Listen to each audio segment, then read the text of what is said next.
Bonjour les amis, comment est-ce que vous allez? Moi ça va bien. On commence la journée par la visite du vieux quartier d'Hanoï, probablement un des endroits les plus touristiques de la ville. J'ai croisé plein de touristes là alors que je viens juste d'arriver en bus. D'ailleurs le trajet en bus était assez épique. Le bus est passé par une route en travaux, enfin en travaux ça se trouve c'est la route normale. Ça secouait dans tous les sens, c'était vraiment très drôle. C'était un tout petit bus et j'étais tout seul dedans, c'était vraiment génial. Bien, je ne suis pas venu ici pour acheter des souvenirs, vous me connaissez, j'achète pas de souvenirs. Non, si je suis venu ici, c'est pour aller voir la rue du café. Il y a une rue apparemment dans le coin qui est très célèbre car il y a énormément de cafés. Et vu comme je suis tombé amoureux du café vietnamien, je suis obligé d'y aller. On pourrait presque dire que je vais faire un pèlerinage dans cette rue du café. J'en ai pourtant pris un avant de prendre le bus qui m'a amené ici. D'ailleurs, j'ai pris un café Trung, café avec un jaune d'œuf. À une époque ici où il était très difficile de se procurer du lait concentré, ils ont inventé cette recette en remplaçant le lait concentré par un jaune d'œuf qui faisait mousser avec le café, ce qui permettait de lui donner ce côté riche que la crème apporte au café. J'ai donc testé ça ce matin. Alors, c'est pas mal, mais c'est pas mon préféré. C'est un peu trop riche pour moi, justement. Hello. J'ai testé, mais à mon avis, je n'en reprendrai pas. Si mes savants calculs sont exacts, c'est ici que cela se passe. Pour l'instant, j'en vois pas trop. Allez, allons jeter un œil.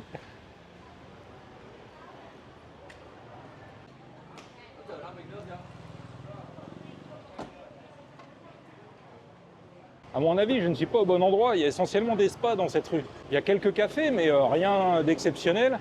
Il y a un café célèbre à environ, je sais pas, 150 mètres ou 200 mètres peut-être d'où je me trouve. On va aller voir ça de suite.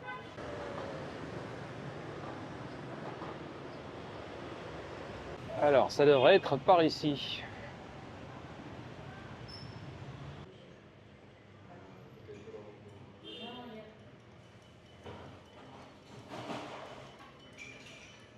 « 56 000 dong, soit plus du double de ce que j'aurais payé dans un café classique. Par contre, on m'a demandé comment je voulais mon café, est-ce que je le voulais normal ou très fort. Et j'ai demandé très fort. Je vais pouvoir vous montrer un petit peu l'ustensile qu'ils utilisent pour filtrer leur café.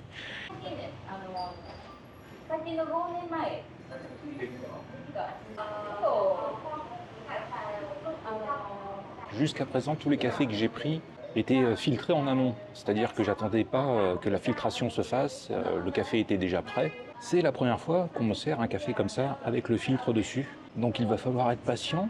Je ne sais pas combien de temps ça prend. Il me semble entre 4 et 5 minutes environ.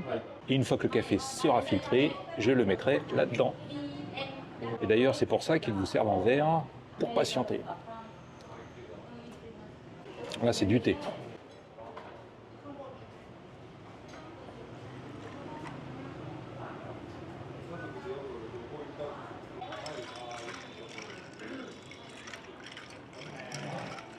Il est temps de goûter ce fameux café Trung Nguyen. Ce café réveillerait sans doute un mort. Il est extrêmement fort.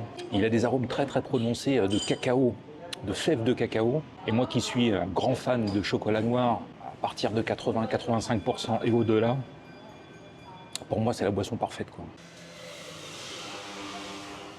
Je sais pas comment ils font, hein. Franchement, leur café est magique. Ce café était vraiment délicieux. Alors certes cher, mais un vrai bonheur. Je suis désolé, vous risquez de m'entendre répéter ça de nombreuses fois lors de mon séjour ici au Vietnam. Mais c'est tellement bon. Ceux qui sont déjà venus ici, qui en ont bu, savent de quoi je parle. Pour les autres, il suffit de vous acheter un billet d'avion et de venir goûter vous-même le café vietnamien ici. Je vais aller manger un bout, j'ai faim. Et puis après, on va aller voir les vestiges de la colonisation française ici au Vietnam, quelques-uns seulement. J'ai vraiment bien envie de tenter ça là. Bun Bo Hue.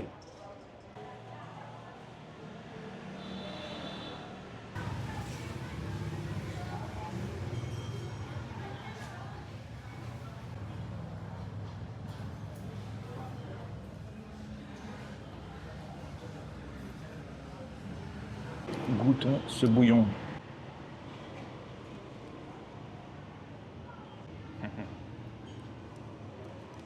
Bouillon légèrement sucré, un peu acidulé.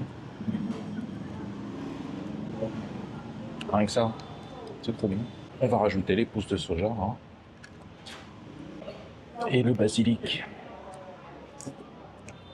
Attention, le basilic que vous trouverez ici en Asie n'a strictement rien à voir avec le basilic qu'on a en Europe. Alors, qu'est-ce qu'on a de bon à manger dans ce bouillon? Des oignons, des boulettes de viande, des nouilles de riz,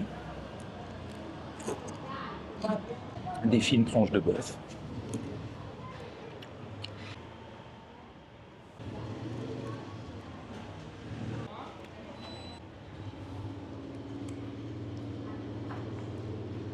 c'est un délice une fois de plus.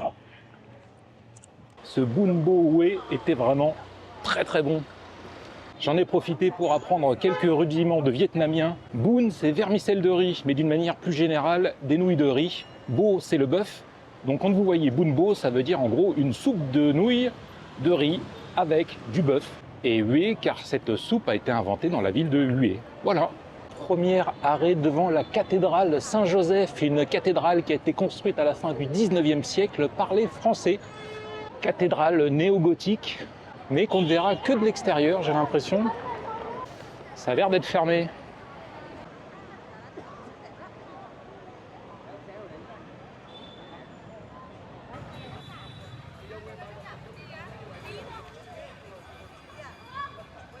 La cathédrale est fermée entre 11h et 14h. Donc si vous avez une envie subite d'aller prier, regardez avant quelle heure il est, parce que sinon vous risqueriez de vous casser les dents. C'est un truc de fou ça. Je reviendrai plus tard. En attendant, on va aller voir un autre monument français. Pour l'instant, au niveau de la nourriture vietnamienne, je dirais que ça me fait quand même penser à la nourriture thaï, mais en beaucoup plus light, léger, arrondi, moins violent. Je vais essayer de détailler un petit peu le fond de ma pensée.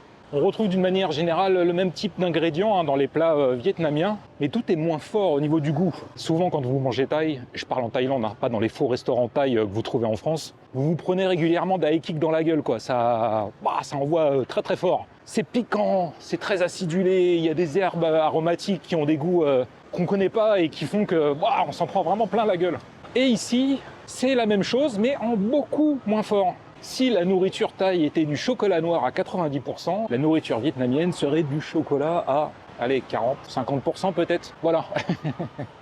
Évidemment, ce n'est qu'un avis donné seulement après quelques jours passés ici au Vietnam. J'aurai le temps d'affiner cet avis pendant les 30 prochains jours. Une autre chose à laquelle je pensais lorsque j'étais en train de manger ce très bon bun bo hue, si vous m'avez découvert suite à mon voyage au Japon, je suppose que vous êtes fan du Japon. Et normalement, si vous êtes fan du Japon, vous devriez idolâtrer les ramen. Et oui, les ramen, tout le monde connaît ça, tout le monde en a au moins entendu parler une fois dans sa vie, et peut-être même goûté au moins une fois.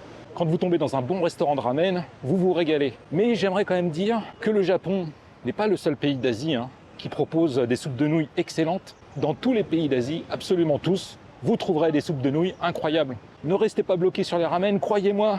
Partout où vous irez en Asie, vous allez vous régaler si vous aimez les soupes de nouilles. D'ailleurs, ma soupe de nouilles préférée, ce ne sont pas les ramen. Non, non, moi celle que je préfère, ce sont les khao soi.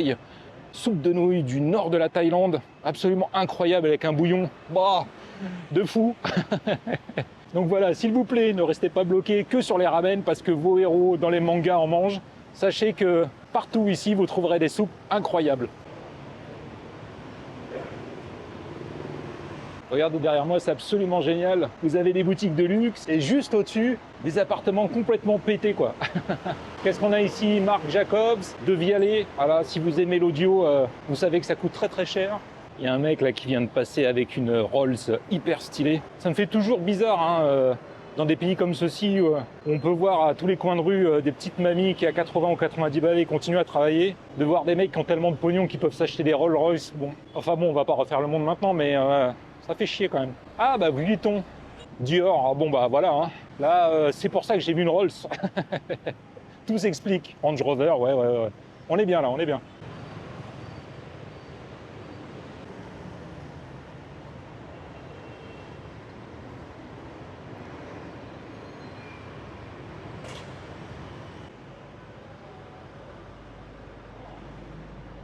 Bon, on est clairement dans les beaux quartiers là. On est un peu dans le Ginza d'Hanoï, quoi, quelque part. Du luxe, en veux-tu, en voilà. Me voici arrivé devant l'Opéra d'Hanoï, construit par les Français au début du XXe siècle.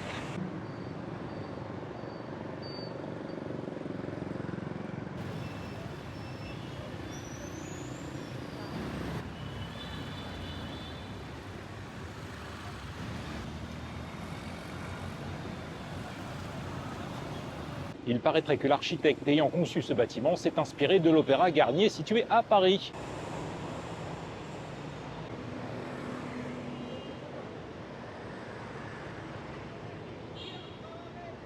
Je me trouve dans une petite ruelle située juste derrière l'opéra. Je commence par en faire le tour parce que je ne suis pas sûr de pouvoir rentrer dans l'enceinte même de l'opéra. Donc je filme un maximum de l'extérieur et puis après j'irai voir à l'entrée pour me casser le nez, hein, parce que c'est quasiment sûr que je ne pourrai pas rentrer.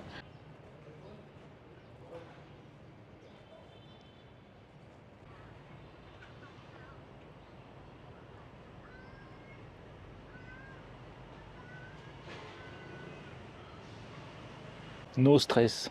Et ma foi, ils ont bien raison. On a tendance à se foutre un petit peu du côté cool et tranquille des Asiatiques qui vivent dans les pays notamment tropicaux. Mais franchement, hein, si vous étiez à leur place, vous feriez exactement pareil. Et c'est eux qui ont raison. Le stress, ça vous tue à petit feu. No thanks. Ici aussi, vous aurez le droit à votre lot de gars qui vont vous interpeller des taxis, à moto, en voiture, des gars qui veulent vous faire un tour de tuk-tuk à vélo, là. Bon, vous y aurez le droit aussi, hein. Mais ça reste quand même moins violent qu'en Thaïlande, notamment dans les grandes villes thaï, où là, vraiment, les mecs, ils sont particulièrement relous.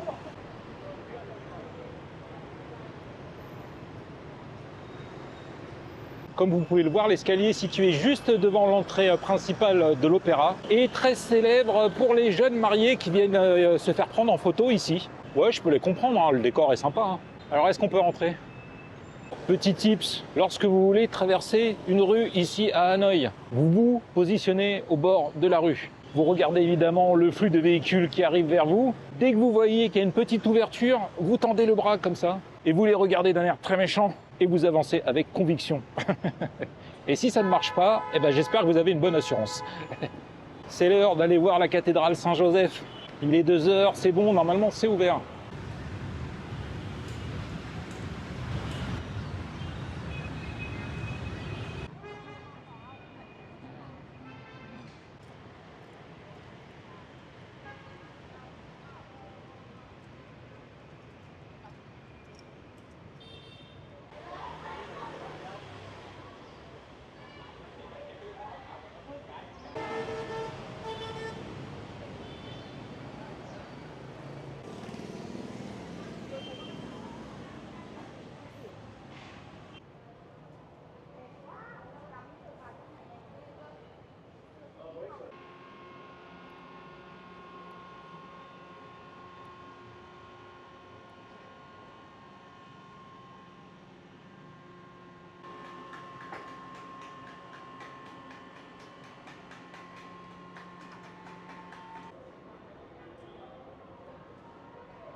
Il y a un chouette bas-relief derrière la cathédrale, mais ces idiots de touristes ne font que rentrer à l'intérieur et ensuite repartir. Ils ne prennent même pas le temps de faire le tour de la cathédrale, il y a des choses à voir derrière. Donc si vous venez ici, ne vous contentez pas de visiter l'intérieur, visitez également l'extérieur. À mon tour de faire le touriste de base et d'aller voir à quoi ressemble l'intérieur de cette cathédrale.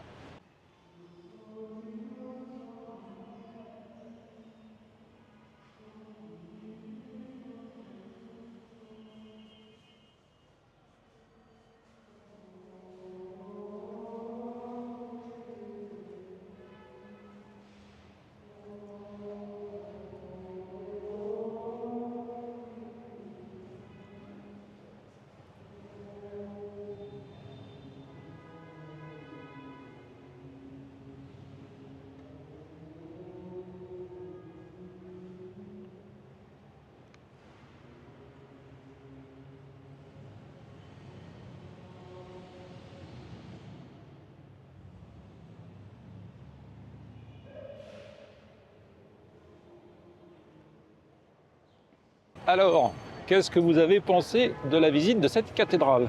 C'était pas mal, hein? Ouais, c'était pas mal. Attention néanmoins aux arnaqueurs qui rôdent à l'intérieur de la cathédrale. Et oui, tous les moyens sont bons pour soutirer de l'argent aux touristes, même les plus malhonnêtes et dégueulasses, comme lorsqu'on vous fait croire qu'on travaille pour la Croix-Rouge et qu'on a besoin évidemment de dons d'argent pour aider les malvoyants. Un gars m'a abordé à l'intérieur de la cathédrale avec un grand sourire. Il m'a demandé d'où je venais. Quand je lui ai dit que je venais de France, il a commencé à me sortir quelques mots en français. Hein, le grand classique. Évidemment, son cousin est parti faire des études en France à Lyon et c'est un gros fan du PSG. Vous voyez quoi, tous les trucs qui vous sont un peu familiers, histoire que le courant passe bien. Et puis ensuite, là, il a attaqué en me disant qu'il faisait partie de la Croix-Rouge. Il m'a donné un petit papier avec une traduction en français de ce qu'il faisait. C'était quoi le truc déjà? Un truc mais complètement improbable. Genre, il vendait des cure-dents pour aider les aveugles. Bon, bref. J'ai commencé à lui dire que moi j'avais un principe, je n'étais pas contre le don, mais uniquement quand c'est moi qui décidais de donner et pas quand quelqu'un me le demandait. Voilà. Et à cet instant précis, son visage a complètement changé de physionomie, il a fait la gueule et est parti, et essayé de trouver un autre pigeon.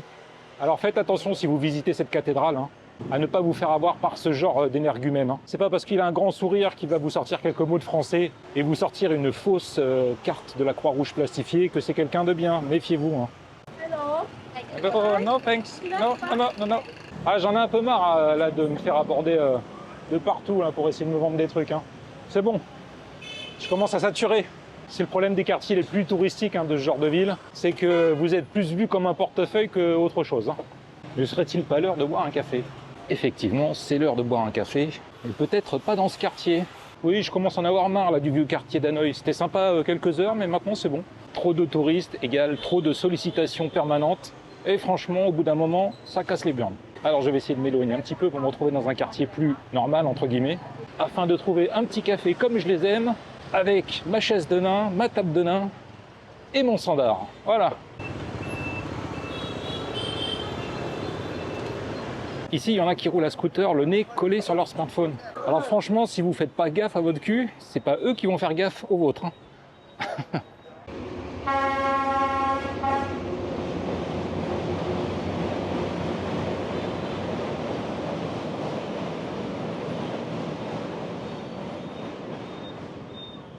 Oh punaise, je vous assure que ce bruit constant et cette attention de tous les instants à chaque fois que vous traversez une route ou même que vous marchez le long d'un trottoir, ça fatigue énormément.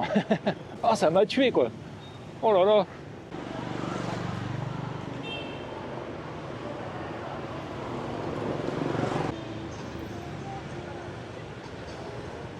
Il y a des arbres plantés le long de l'avenue sur laquelle je me trouve et leur feuillage est tellement dense qu'on a l'impression que la nuit est sur le point de tomber alors qu'il est que 3h30.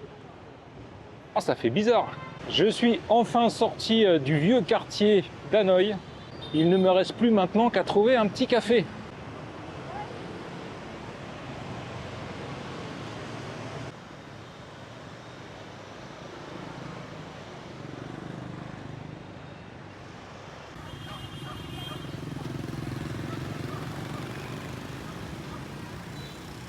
Je voulais vous filmer les arbres au feuillage hyper dense là, de l'avenue qui se trouve juste derrière.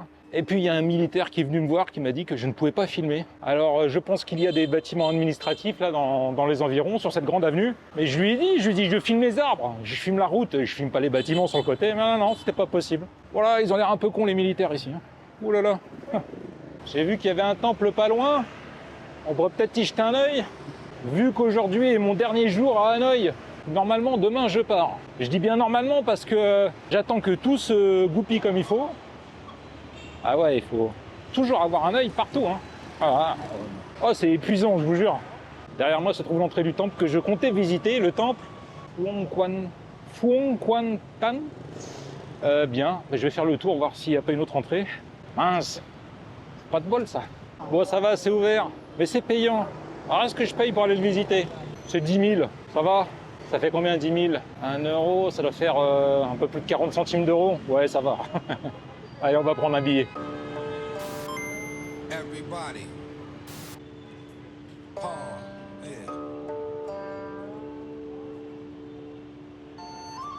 Oh, yeah. Oh, now.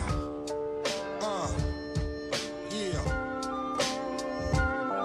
Yeah. What up, my people, weeple? This beat to cow the prequel. Shine up the Desert Eagle, light up that extra lethal. I mean that 3 years and 2 G's. I'm back with new trees. I rapped in loose leaves while y'all was just rapping. Who get the set cracking? Just like a neck snapping. Let's get this next platinum. What's happening, Def Jam? Remember Meth Man? I held your hand through them years when y'all was stressed, man. That's why I still love you. And Russell still hustle. Let's get the pumping iron and flex some real muscle. Up in this bitch, dude.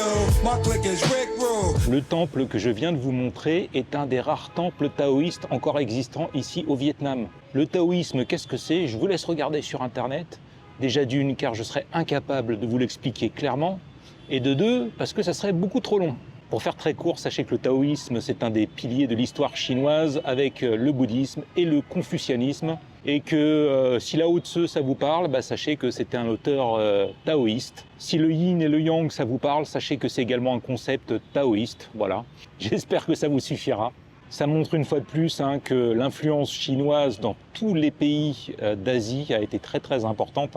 Car ici aussi, au Vietnam, comme dans tous les pays d'Asie, on retrouve régulièrement des concepts et philosophies chinoises. Pour la petite info, sachez que ce temple date du XIe siècle et qu'il a été construit en même temps que 3 autres temples. Celui-ci, c'est le temple nord, il y en a un au sud, un à l'ouest et un à l'est. Et ces temples, selon le taoïsme, étaient censés protéger la ville des mauvais esprits. Bien, il est temps d'y aller.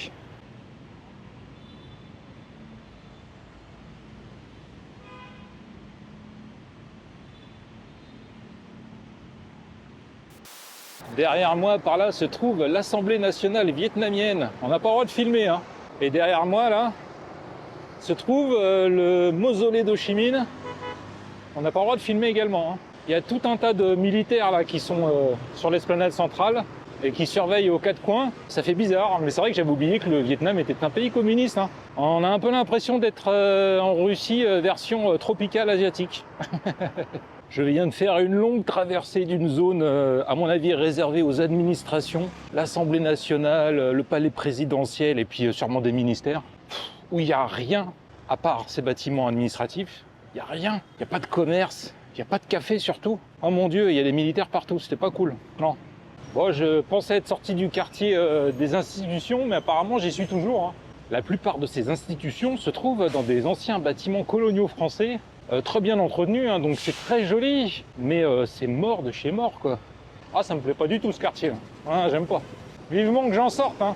Et puis après, je vais prendre le bus pour rentrer, j'ai plein de boulot qui m'attend, et il faut que je prépare mes affaires pour demain, car comme je vous l'ai déjà dit, demain je bouge, et demain est le début d'une nouvelle aventure. Je vous en dis pas plus, il faudra regarder la prochaine vidéo pour savoir de quoi je parle.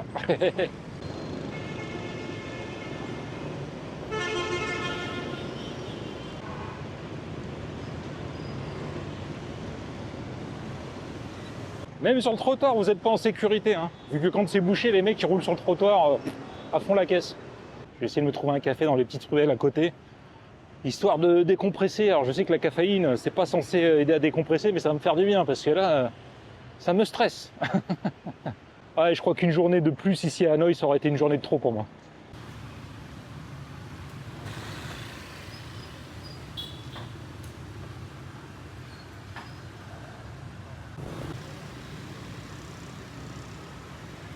Bon, je crois que je vais abandonner, hein. Tout à l'heure, il y avait des centaines de cafés partout, et là, j'en trouve pas un seul. C'est pas possible. Ouais, c'est bon là.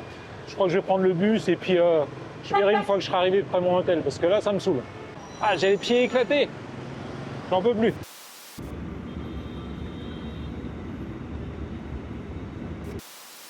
Je viens d'arriver près de mon logement. Je comptais à la base aller manger un truc dehors. Et puis je sais pas, le trajet en bus m'a un petit peu remué l'estomac. C'était un bus électrique. C'était la première fois que je prenais un bus électrique. Et il accélérait très très fort. J'étais assis à l'envers et ça m'a retourné l'estomac.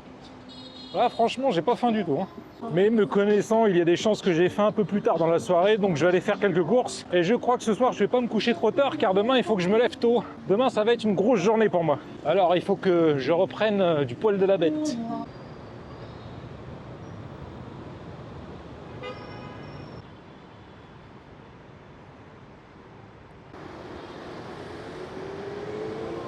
Ça y est, j'ai été faire quelques courses et j'ai acheté ça.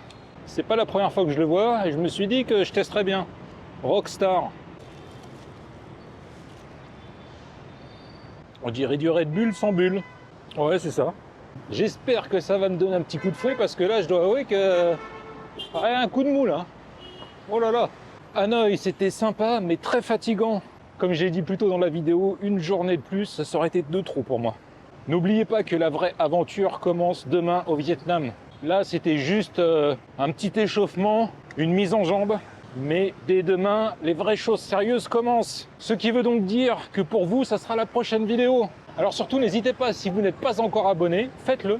Vous pouvez également partager cette vidéo avec vos amis ou votre famille. Il est temps pour moi de vous souhaiter une bonne journée, une bonne soirée ou une bonne nuit. Et de vous dire à très bientôt pour une nouvelle vidéo au Vietnam. A plus les amis.